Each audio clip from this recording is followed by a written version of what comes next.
कौवे की 4 बातें। एक कौवा जंगल में रहता था। उसे कोई भी कष्ट नहीं था और वह अपनी जिंदगी से पूरी तरह संतुष्ट था। एक दिन उड़ते हुए वह एक सरोवर के किनारे जा पहुंचा। वहां उसने एक उजले सफेद हंस को तैरते हुए देखा। उसे देखकर वह ये सोचने लगा, हंस सोचते हुए, ये हंस कितना सौभाग्यशाली है जो इतना सफेद और सुंदर है। इधर मुझे देखो, मैं कितना काला और बदसूरत हूँ। ये हंस जरूर ही इस दुनिया का सबसे खुश पक्षी होगा। वह हंस के पास गया और अपने मन की बात उसे कह दी। ये सुनकर हंस बोला, हंस नहीं दोस्त, हकीकत में ऐसा नहीं है। पहले मैं भी यही सोचा करता था। मैं दुनिया का सबसे सुंदर पक्षी हूँ, इसलिए बहुत सुखी और खुश था। लेकिन एक दिन तोते को देखा जिसे के पास 2 रंगों की अनोखी छटा है। उसके बाद मुझे भरोसा हो गया कि वही दुनिया का सबसे सुंदर और खुश पक्षी है। हंस की सारी बातें सुनकर कौवा तोते के पास गया और उससे पूछा, क्या वह दुनिया का सबसे खुश पक्षी है? तोते उत्तर दिया, मैं बहुत ही खुश जिंदगी जी रहा था जब तक मैंने मोर को नहीं देखा था, किंतु अब मुझे लगता है कि मोर ही सुंदर तो कोई हो ही नहीं सकता, इसलिए वही दुनिया का सबसे सुखी और खुश पक्षी है। इसके बाद कौवा मोर की खोज में निकला। उड़ते उड़ते वह एक चिड़ियाघर पहुंचा।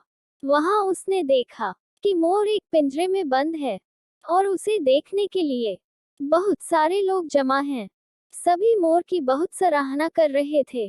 सबके जाने के बाद कौवा मोर के पास गया और उससे बोला, कौवा, तुम कितने सौभाग्यशाली हो जो तुम्हारी सुंदरता के कारण हर रोज हजारों लोग तुम्हें देखने आते हैं। मुझे तो लोग अपने आसपास भी फटकने नहीं देते और देखते ही भगा देते हैं।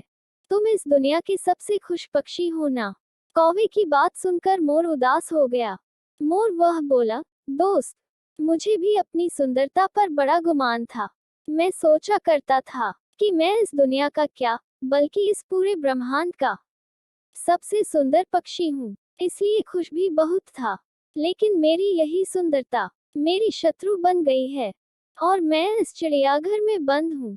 यहाँ आने के बाद इस पूरे चिड़ियाघर का अच्छी तरह मुआयना करने के बाद मैं इस नतीजे पर पहुंचा हूँ कि कौवा ही एक ऐसा पक्षी है जो यहाँ कैद नहीं है।